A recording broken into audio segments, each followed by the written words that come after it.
मुझे उम्मीद है कि इस शांति को हम बनाए रखें और कहीं भी कोई गलत बात नहीं होगी। आगे भी ये जो शक्ति है लोकतंत्र की वो हमारी शांति से हुई है, ना कि हमारे बाजुओं के बल से। उसके मुकाबले तो आपके बंदूकें हैं, मगर जो शांति की हमने ताकत दिखाए उसके मुकाबले कोई हथियार नहीं है। तो उसे बनाए रखें। अब जब आप महसूस कर रहे हैं कि आपकी जीत हुई, तो विजय में विनम्रता सबसे बड़ी बात है। वही आपके चरित्र को प्रदर्शित करता है, परिभाषित करता है।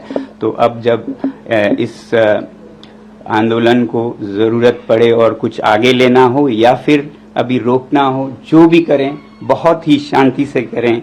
मैं ये उम्मीद करता हूं कि एक तरफ जब जवाबदेही हमें मिली इस बार की, तो अब सुधार पर काम करने की जरूरत है। केवल एक इस्तीफा से, रेजिग्नेशन से राष्ट्र नहीं बनता है। तो शिक्षा में सुधार हो, इस पर भी आगे काम हो। मुझे पूरी उम्मीद है जिस उदारता से सरकार ने ये कदम ली है वो इसमें अब सुधार के कार्यों में भी जुड़ेगी। सुधार सिर्फ शिक्षा में नहीं बल्कि शासन में भी मेरी उम्मीद है कि अब से देश चलाने का तरीका जरा बदलेगा। जहां भय है वो नहीं बल्कि प्यार मोहब्बत से देश को चलाया जाएगा और अन्याय न होकर सत्य के रास्ते पे चलाया जाएगा।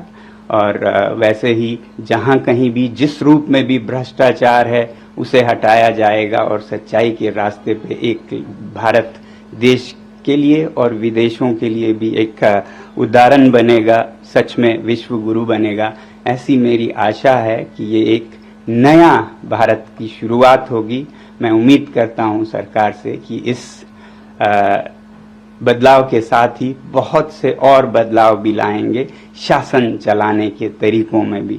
अब क्योंकि मैं लद्दाख से हूं और एक पर्यावरण कर्मी हूं, एनवायरमेंटलिस्ट हूं, तो मैं उम्मीद करूंगा सरकार के से कि जो लद्दाख के पहाड़ों को संरक्षित करने की, वहां के लोगों को लोकतंत्र देने की प्रक्रिया चली है, उसे भी बिल्कुल ईमानदारी से चलाया जाए।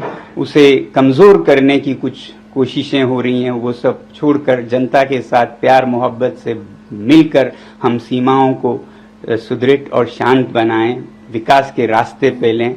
तो लद्दाख में बहुत ही ईमानदारी से लोगों के साथ ये प्रक्रिया जारी हो। बल्कि हमारे पड़ोसी राज्य जम्मू कश्मीर में भी, जहां भी लद्दाख में हो, जम्मू कश्मीर में हो, जो लोगों से वादे किए हैं स्टेटहुड के, लोकतंत्र की, वो वहां भी बहाल हो, ये हमारी उम्मीद है। ये तो मैं अपने हिसाब से कह रहा हूं क्योंकि मैं उस इलाके से आता हूं।